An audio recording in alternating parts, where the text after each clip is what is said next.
Bien, entonces continuando con este ensayo de Baltasar titulado Implicaciones de la palabra, ¿no? Vamos ahora a continuar en la página 58, a partir del segundo renglón. Dice Baltasar: la trascendencia de la palabra de Jesús hacia su existencia y hacia el Padre posee, empero, en medio de este carácter humano, un carácter totalmente incomparable, que le fue otorgado de manera única por el Padre como potestad misional. Entonces, el hecho que sustenta todo de que Jesucristo es, en pocas palabras, el precio ya pagado de la remisión. Entonces, aquí, digamos, en este sentido de la palabra, también aparece justamente este precio ya pagado de la remisión. O sea, precisamente, ¿no?, lo que el propio Jesús ha asumido. Ahora, la justicia suprema, es decir, hasta llegar a la entrega del siervo cruel a los torturadores, piénsese en lo que significa que Dios sea aquí el Rey, es también la expresión adecuada de la misericordia suma de Dios, pues detrás de ella, respaldándola, se encuentra la carne de Jesús entregada por nosotros y su sangre derramada a sí mismo por nosotros.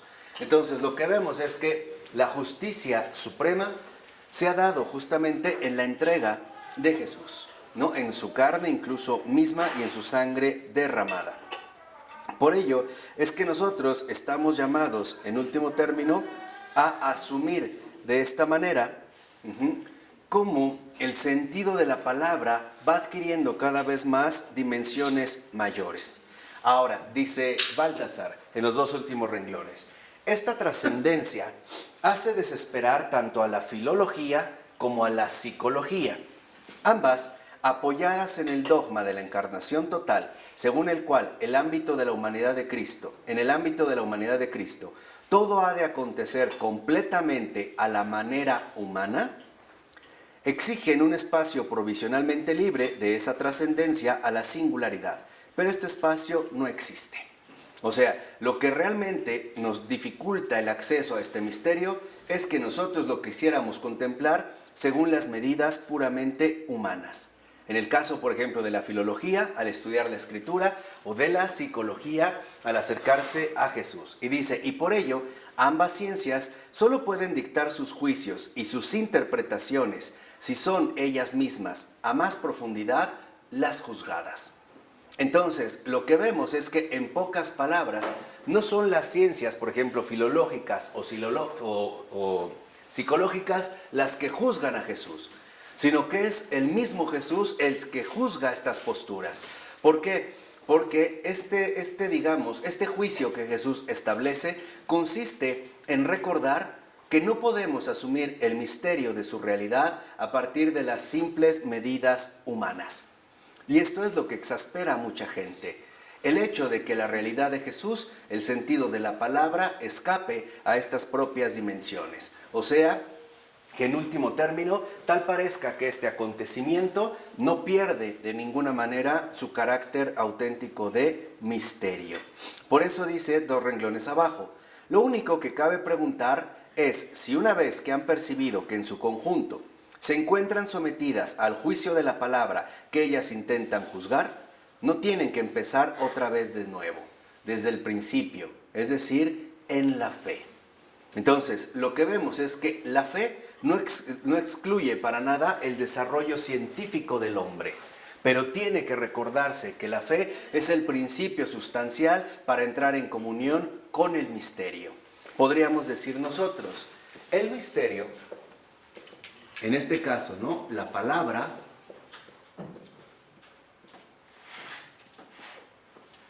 inicia con la fe, ya después vendrá la ciencia, o sea, el estudio, pero no al revés.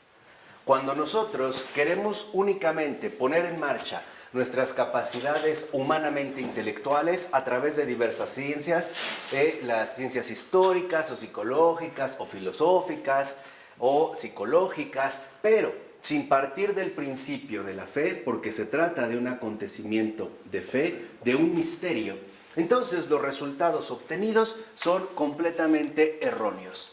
porque no es el hombre el que juzga a la palabra, es la palabra justamente la que juzga al hombre. Por eso dice a continuación Baltasar, ¿no constituye esto entonces una derrota de la ciencia?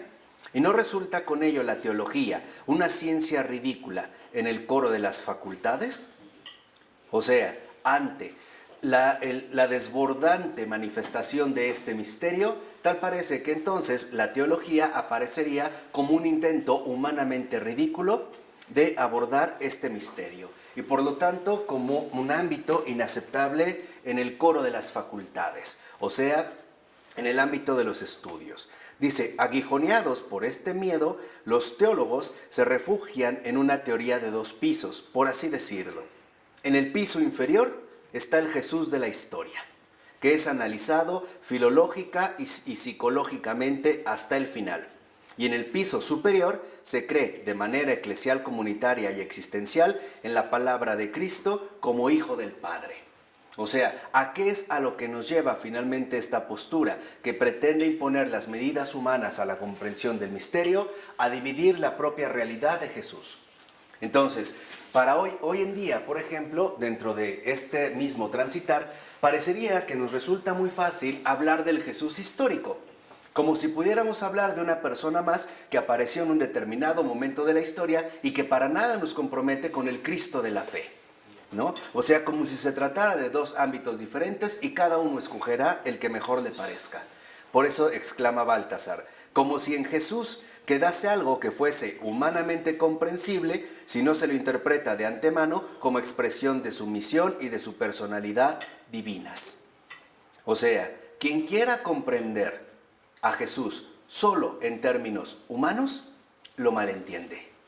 Y al revés, quien quisiera comprender a Jesús solo en términos divinos, también lo malentiende, lo desfigura, que de hecho era como el propósito fundamental de los arrianos, ¿no? Y dice Baltasar, esta esquizofrenia metódica correspondería en todo caso al desgarramiento del hombre que pregunta, el cual, aún como creyente, sigue siendo pecador. Entonces, aquí, en este misterio de la palabra, donde en efecto interviene la fe y la ciencia, es decir, a grandes rasgos, la razón, debemos entender que también, asimismo, está involucrada la dinámica misma de la gracia que da la luz, pero también esta gracia que es recibida por el pecador y que por lo tanto no tiene la capacidad suficiente como para abordar de manera total precisamente la revelación de este misterio. Por eso dice a continuación al iniciar el otro párrafo Baltasar, el objeto es Cristo, cuya palabra, para ser inteligible en su contenido y en su intención, incluye tanto la cruz, o sea, la garantía de la verdad de lo dicho por el sacrificio de la propia palabra, de la propia vida, como el envío del Padre, en el cual se basa la garantía de que esta entrega de sí mismo no es la obra de un fanático, sino la obediente realización de un encargo divino. Entonces, en esta gracia, pecador, en este misterio, palabra, también aparecen, ¿no?, los ámbitos fundamentales de la cruz, o sea, la entrega y el Padre. Porque si no contemplamos entonces este misterio de la palabra a la luz del Padre, en efecto parecería que entonces Jesús no es más que un exaltado, un fanático, una especie de héroe, ¿no?, loco, que busca entregarse por los hombres a partir de sus propias posturas. Y el Padre es justamente lo que justifica la entrega. O sea, el Padre en este sentido es de donde proviene justamente el envío. Y ambos, cruz y Padre, mirados precisamente a través de la palabra, ¿no?, hacen emerger en este sentido el aspecto fundamental de un encargo divino. Entonces, la palabra aparece como un encargo divino. Este encargo divino es justamente el cumplimiento de la voluntad del Padre. Cumplimiento que va, en primer lugar, dirigido a la entrega del propio Hijo y, por lo tanto, a la salvación de todos los hombres. Por eso lo que vemos es que, en último término, hay que percibir este misterio a la luz de la unicidad y no a la luz de la división. como si pudiéramos entender en términos puramente humanos a Jesús, porque esto supondría implícitamente que consideramos que no es Dios. Y ha habido muchos de estos intentos. Hay quienes han intentado elaborar una psicología humana de Jesús, o sea, tratando de hablar de Jesús como mero hombre. Pero esto nos pierde entonces de vista la unicidad. Por eso dice a partir del cuarto renglón, antes de que acabe la página, esta unicidad de la lógica de la palabra de Jesús aparece especialmente en San Juan.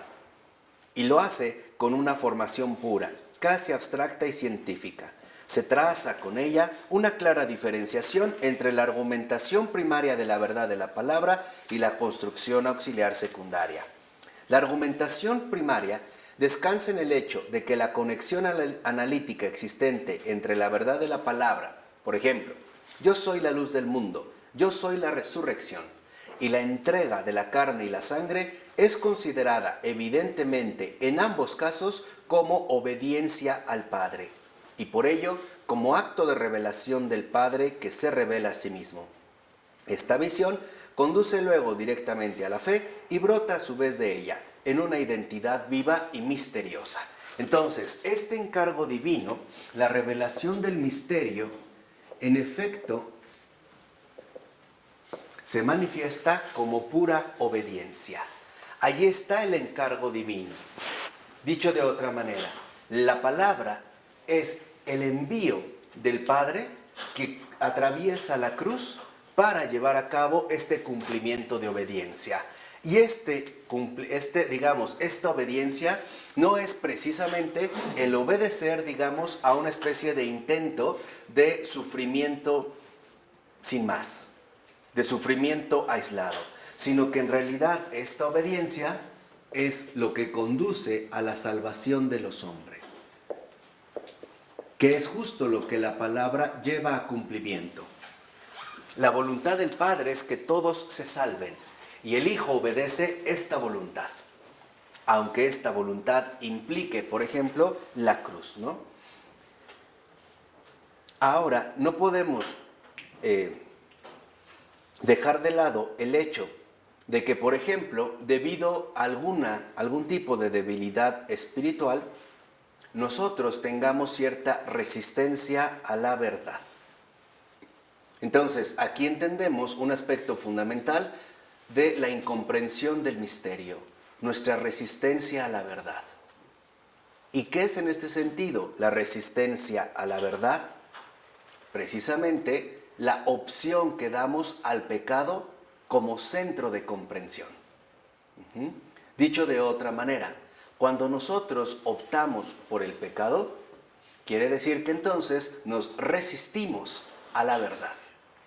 Y esto es un aspecto fundamental, porque a veces este apego al pecado se refleja a través de posturas en la vida que nos llevan cada vez más a extraviarnos poco a poco.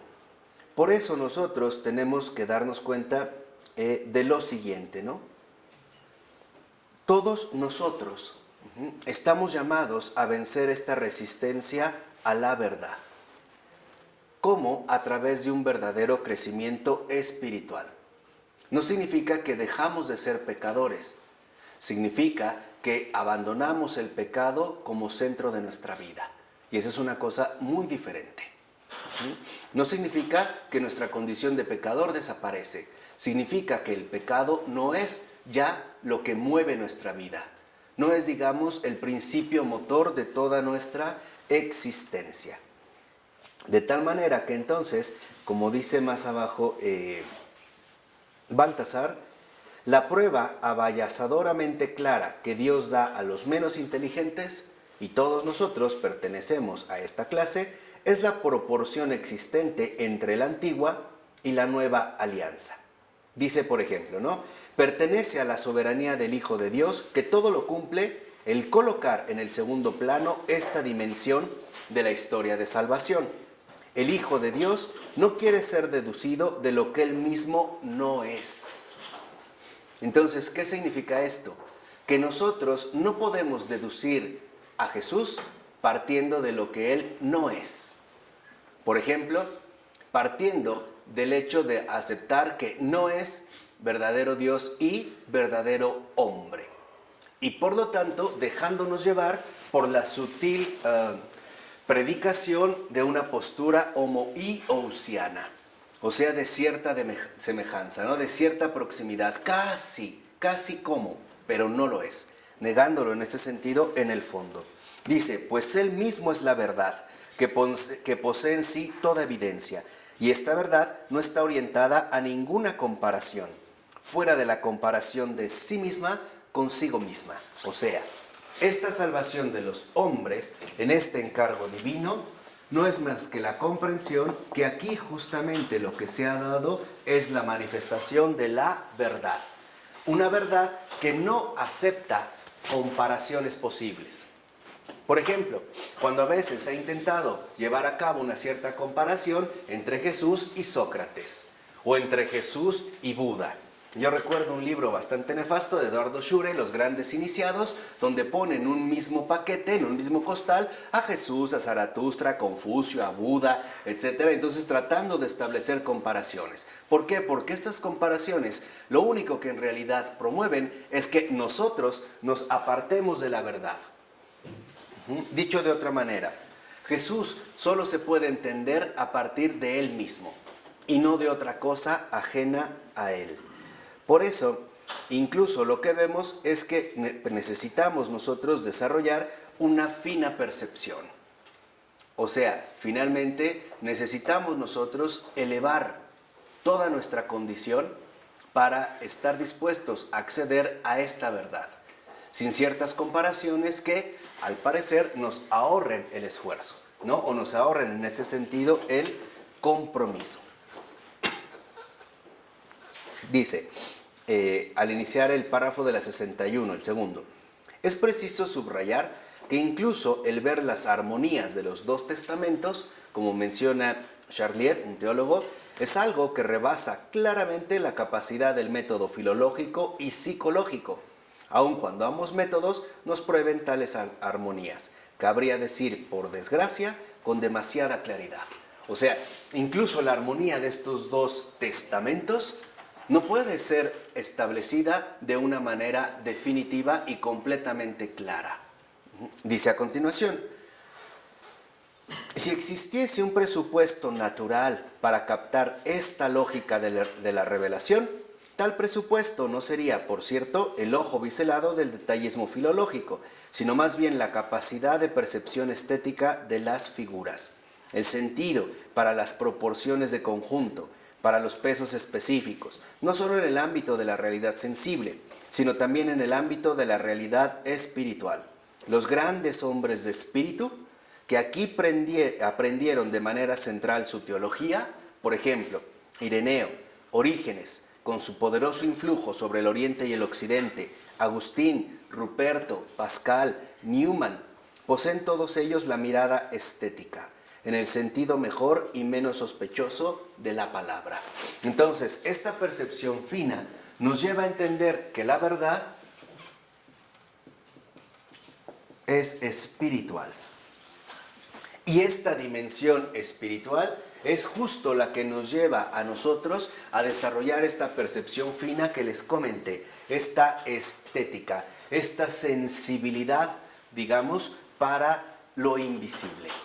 En este sentido, lo espiritual aparece también como una experiencia para lo sobrenatural.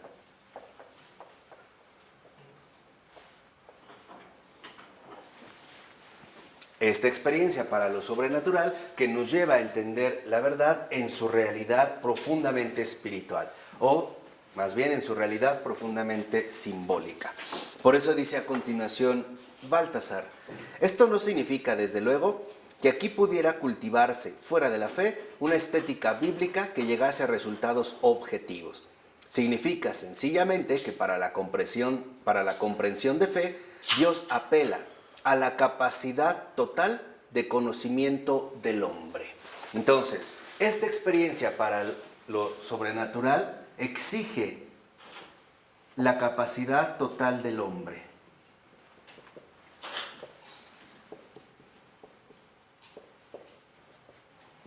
Quiere decir, exige también su capacidad intelectual, su capacidad emocional, su capacidad psicológica, en pocas palabras, su elevación como persona, su máxima potencialidad humana en todos los aspectos. Porque si no, entonces nosotros perdemos la vía de la auténtica católica y podemos caer en un mero fideísmo, aceptando que esto es prácticamente inaccesible para la razón, o acudiendo a un mero racionalismo que diría que en último término todo es perfectamente explicable y claro. Entonces, lo que necesitamos es un crecimiento integral, o sea, unas buenas clases de Florensky, ¿no? Que es otra vez para el ingreso en este término a la verdad. Por eso dice a continuación, y ya que aquella, o sea, esta capacidad total del conocimiento del hombre, descontenta, ya que aquella descontenta filología, a la que el Antiguo Testamento no le dice ya nada, porque al parecer no es ya suficientemente moderno, encuentra a este mudo ante ella tan solo porque le faltan los sensorios. ¿Qué quiere decir? Que aquellos que todavía no comprenden lo espiritual es porque no se han desarrollado en todas sus capacidades. Es por eso. No es por una anulación dada de antemano. Es, podríamos decirlo así, en términos tajantes, por una irresponsabilidad eclesial. O bien, por decirlo en términos más aceptables, debido a un descuido como cristianos. Vamos a decirlo así. Como ser humano. Sí, ¿no? Y en último término, a no tomarnos en serio nuestra propia realidad como lo que somos, seres humanos. Es el descuido del hombre por el hombre mismo. Es permitir que en último término se le denigre atentando contra su propia realidad integral. Es, en este sentido, no reconocer la enorme grandeza que posee cualquier ser humano. Justamente grandeza que se irá manifestando en el desarrollo de todas sus potencialidades humanas. Lo que queremos es, lo que habíamos ya comentado, católicos que estén a la altura de los tiempos, ¿no?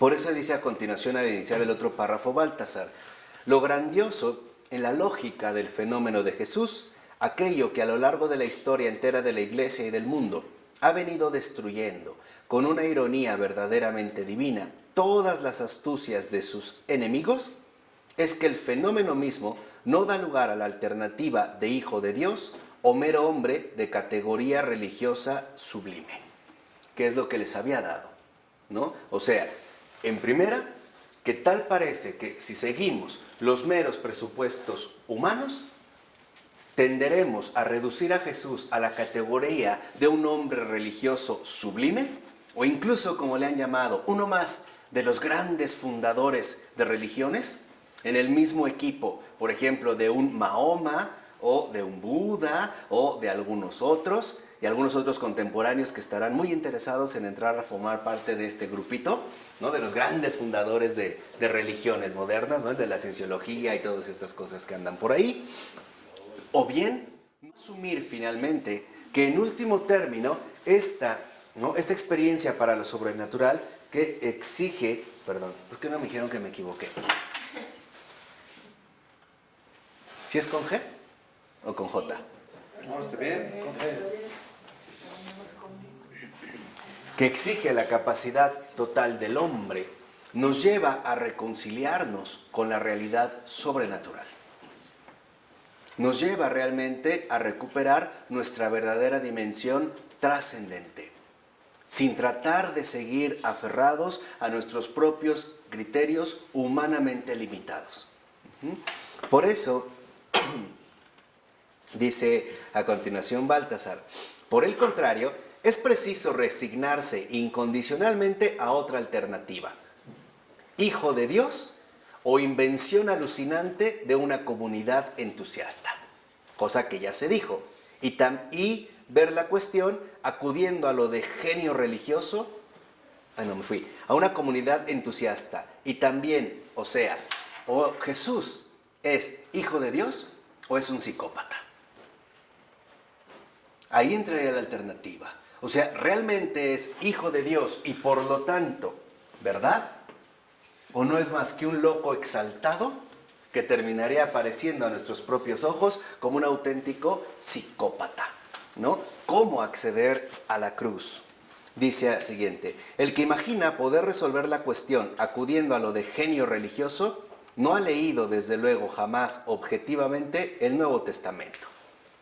No es válida ninguna proyección de esta lógica única sobre el plano de las leyes universales evidentes, a no ser que uno llegue tan tosco que responda a la cuestión con engaños, o bien con psiquiatría, como hicieron ya y siguen haciendo hasta el día de hoy los judíos. En otra palabra, dicho de otra manera, ¿cuál fue el modo en el que evadieron precisamente la verdad? La mentira. A través de los engaños, acudiendo a criterios inapropiados, por ejemplo, ¿no?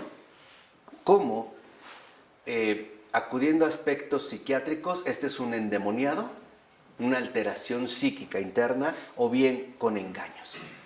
Por lo tanto, lo que nosotros debemos en este sentido seguir es no perder de vista la unidad humano-divina de Jesús. Esto a nosotros quizá hoy en día nos puede parecer como muy obvio, pero créanme que no lo es tanto. Porque a veces vemos en Jesús a mi Salvador, pero realmente también como mi Dios. O sea, realmente, por ejemplo, asumo a Jesús, su cercanía, su amistad, pero también fomenta en mí una profunda adoración como lo que realmente es decir, como Dios, o por tratar de plantearlo en esta función fundamental, ¿no? En este binomio. ¿Realmente Jesús despierta mi alabanza, pero también mi reverencia?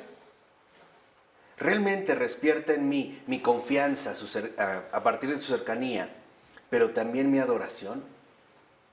¿Admiro a Jesús o realmente lo adoro también? O sea, lo reconozco como hombre y en ese sentido acepto esta cercanía, pero también la infinita distancia que me separa de Él, porque no estoy hablando con un hombre más, sino que realmente estoy hablando con Dios mismo.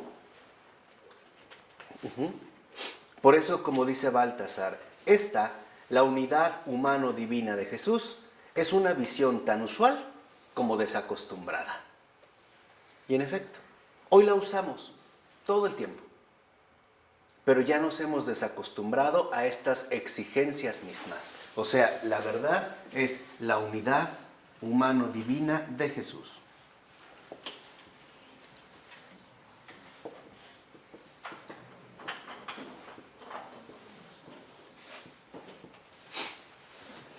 ¿Esto es usual? Sí, pero como dice Baltasar, es usual, pero también es algo ya desacostumbrado.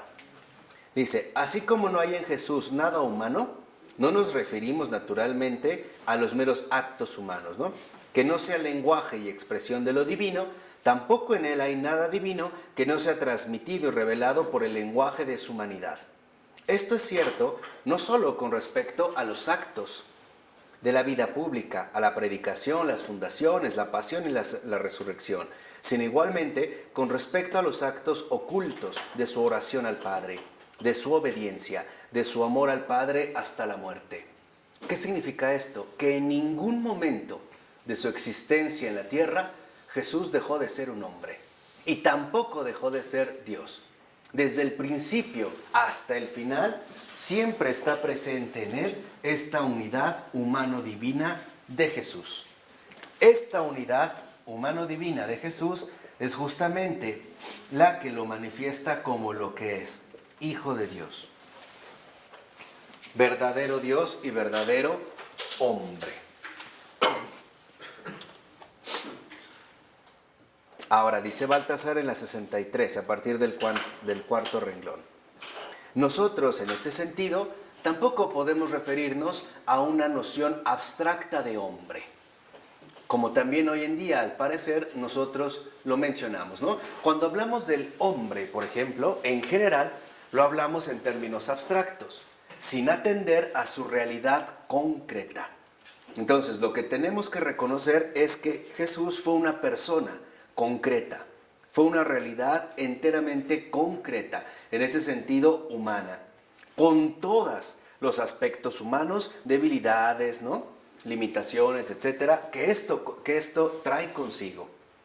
Entonces, aceptar la humanidad de Jesús en toda su radicalidad.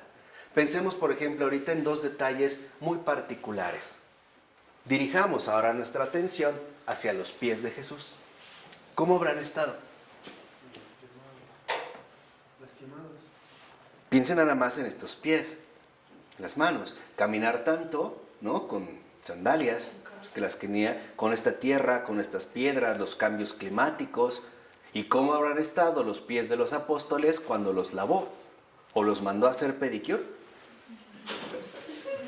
No creo. No, o sea, finalmente asumirlo.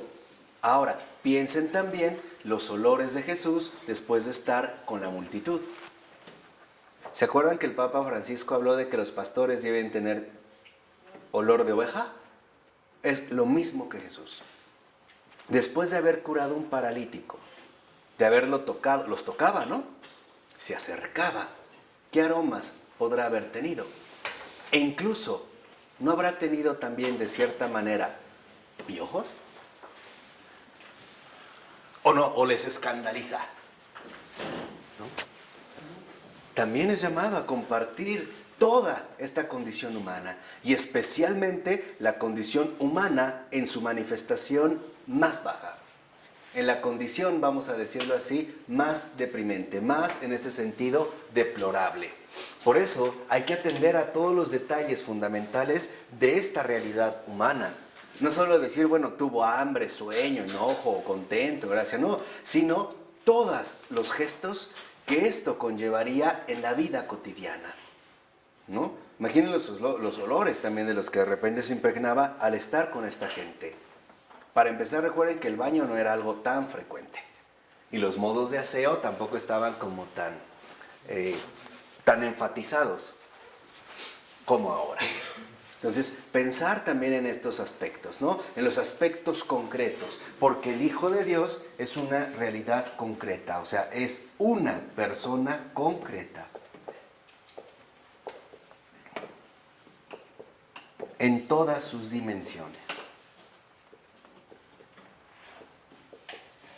Y esto también a veces nos resulta ya bastante desacostumbrado. ¿Por qué? Porque tendemos a hacer de Jesús una abstracción. Perdemos de vista, en este caso, su auténtica humanidad. Por eso dice Baltasar, no se puede, por ejemplo, calificándole como hombre para los demás hombres, separarle de nosotros. ¿Qué quiere decir? Jesús es uno de nosotros. Es uno más de nosotros, es hombre, con todo lo que éste conlleva. Incluso desde este gesto tan maravilloso de nacer de una madre. No viene, por ejemplo, como Afrodita, ¿no? La diosa de la belleza griega, de un mero semen de un miembro amputado. ¿Sí sabían? ¿No? ¿No? Sí. Por ejemplo, en Hesiodo, cuando narra, digamos, la teogonía, en los principios dice que estaba en un principio Uranus, ¿no? Y Gea es tierra, la tierra extendida. Y Uranus es como el cielo que cubre la tierra. Entonces, cada anochecer Uranus llega sobre Gea y la viola. Sí, lean la teogonía al principio, ¿no? La viola. Entonces, ni siquiera le pide permiso ni nada, son los primeros. Entonces, de tantas violaciones, Gea se empieza a llenar de hijos. Y se llena de hijos, hasta que finalmente Gea como que se harta de esta situación y le reúne a sus hijos, ¿no? Le dicen Gea la de grandes pechos, ¿no? La de grandes montañas. Y le dice a sus hijos, ¿saben qué? Ya estoy harto de su padre, lo voy a matar, ayúdenme. Y nadie se anima, solo el de mente retorcida, Cronos, tiempo. Él le dice, pues yo sí. Ok, perfecto. Entonces le hace un arma especial, es en serio, le hace un arma especial, como una especie de cuchilla, ¿no? Que le dice, mira, yo lo voy a decir de esta manera, aunque no es así, pero le dice, mira, cuando tu papá llegue y se baje los pantalones, tú sales y lo castras. Entonces yo mientras te voy a esconder, ¿no? Y dice Cronos, ok, entonces en efecto, llega otra vez muy confiado Uranus, y al momento del que se va a balanzar sobre Gea, sale Cronos y lo castra. Entonces Gea toma los genitales de Uranus y los avienta al Ponto, al mar. Y de estos genitales espumeantes empieza a salir una espuma y después nace Afrodita, la diosa de la belleza. Aquí, precisamente, lo que quiero que vean es que no se trata de esto. Jesús no es un mito. Jesús es un hombre. Y la única manera para que podamos captar la realidad no mitológica de Jesús es aceptando y reconociendo nuevamente la dimensión humana en cada una de sus manifestaciones concretas, en cada una de sus manifestaciones reales. Por eso dice unos 4 o 5 renglones abajo: el hombre ordinario, normal, es una persona que descansa en sí misma y que justamente por ello solo puede relacionarse con el prójimo, pero no puede representársele ante Dios ni sacrificarse por él, y mucho menos alimentarle con su sustancia, con su carne y con su sangre. Entonces Jesús es uno más como nosotros, pero no es una persona cualquiera. ¿Sí me explicó? ¿No? O sea, Jesús es una persona concreta en todas sus manifestaciones, pero no es una persona cualquiera. ¿Por qué? Porque en efecto, ya sabemos nosotros también, es en este sentido una persona divina. Y por lo tanto, solo por el hecho de ser persona divina, puede ser empleada como instrumento para realizar todos esos actos exigidos para la redención de la humanidad. En pocas palabras, en la redención está involucrada por completo la humanidad de Jesús, pero también su divinidad. Si Jesús no hubiera sido Dios, no hubiera habido salvación. No hubiera habido de ninguna manera redención. ¿De acuerdo? Dice 4 renglones antes: esto tiene ciertamente como consecuencia el que los actos de Jesús, en la medida en que son actos de su naturaleza humana, es decir, en la medida en que el auténtico hombre Jesús testifica su religio para con el Padre en adoración y obediencia, en medio del temor y el temblor del Monte de los Olivos, sean también, de manera real e incondicional, actos de religión natural. O sea, ¿qué significa? Que en este sentido también Jesús realiza estos actos, por así decirlos, de religión natural.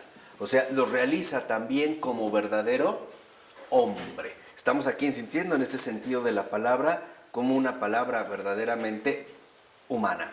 O sea, como verdaderamente hecha carne. Ahora, en este sentido, que es una persona concreta en todas sus manifestaciones, también nos enseña que la verdadera religión consiste en obediencia y adoración al Padre. Esa es la verdadera religión. La verdadera religión en este sentido apunta a una auténtica obediencia y adoración al Padre. Y Él también nos los va enseñando precisamente como hombre. De tal forma que no creamos que la religión de Jesús es también completamente sobrenatural. Algo que los hombres de manera definitiva no realizaban.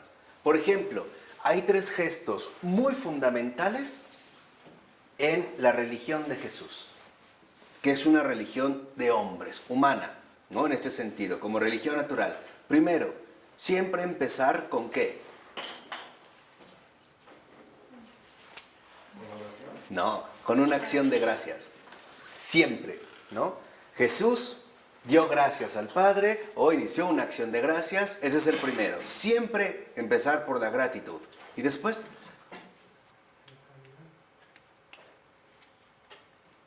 perdón y ayúdame más. Dirigir este gesto hacia los demás. Siempre en relación con los demás. ¿Ponerlo en práctica? ¿Ya? ¿Ponerlo en Sí. práctica? No, primero es esta gratitud, ¿no? En este gesto humano es siempre empezar dándole gracias a Dios.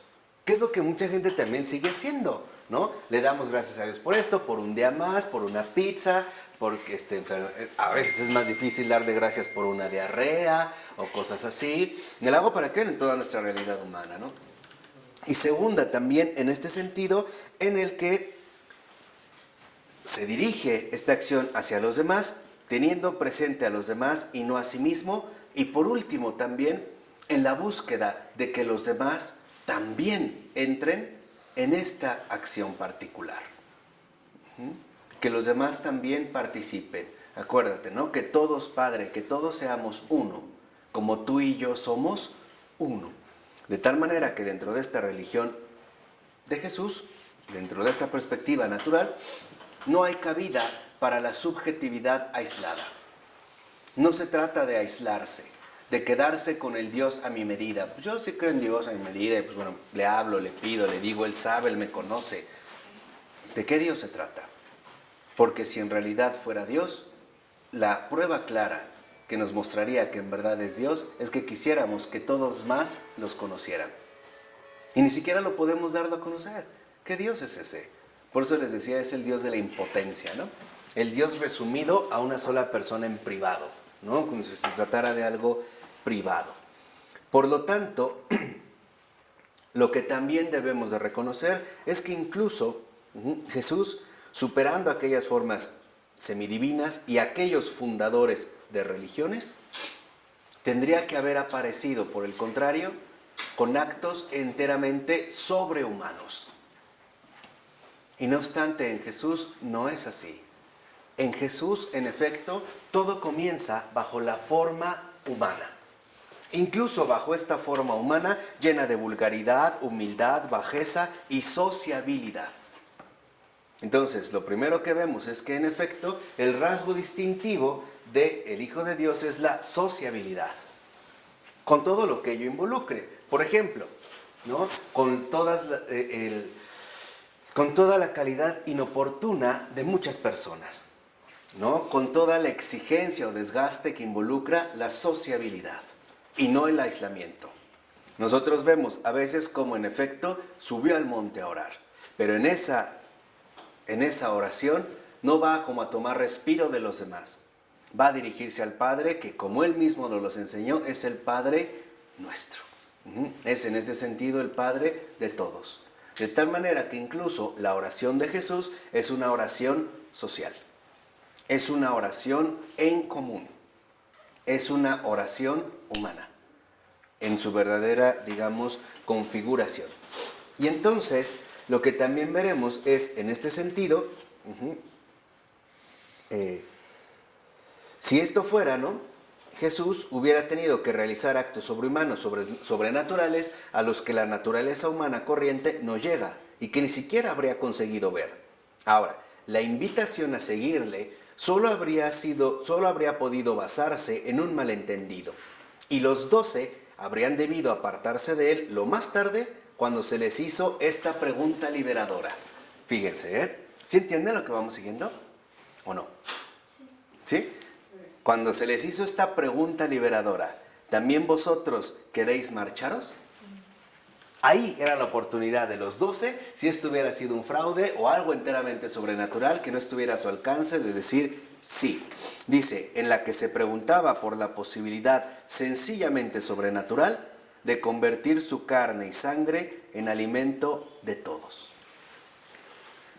O sea, si realmente Jesús no hubiera sido hombre y se hubiera manifestado de una manera tan extraña, los 12, a lo mucho, hubieran aguantado con él hasta que les hiciera esta pregunta, porque les hubiera resultado imposible seguirle.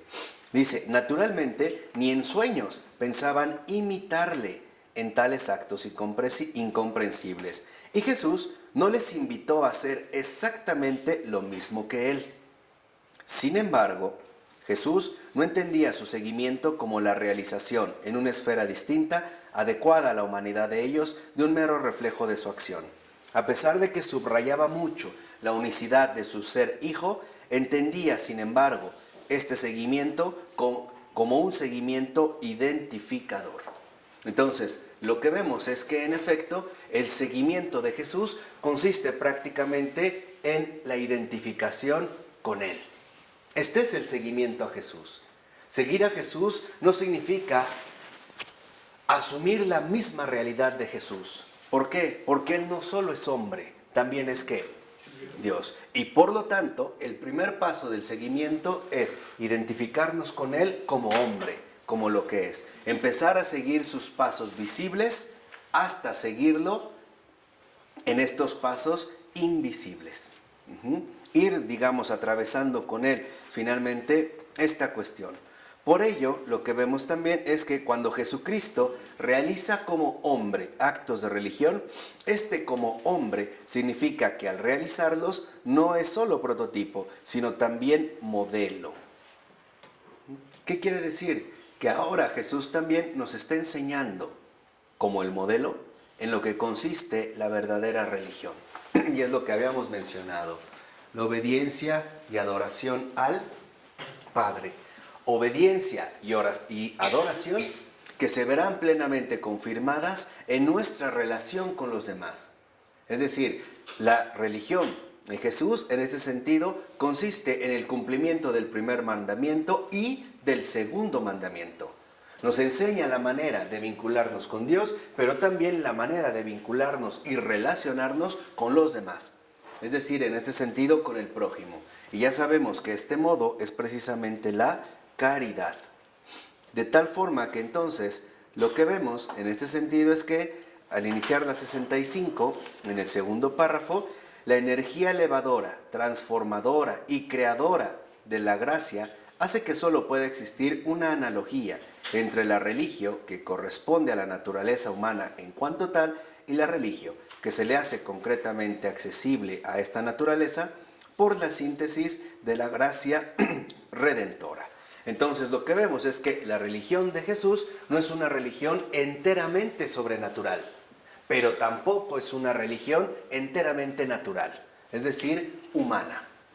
Pero ambos aspectos están presentes.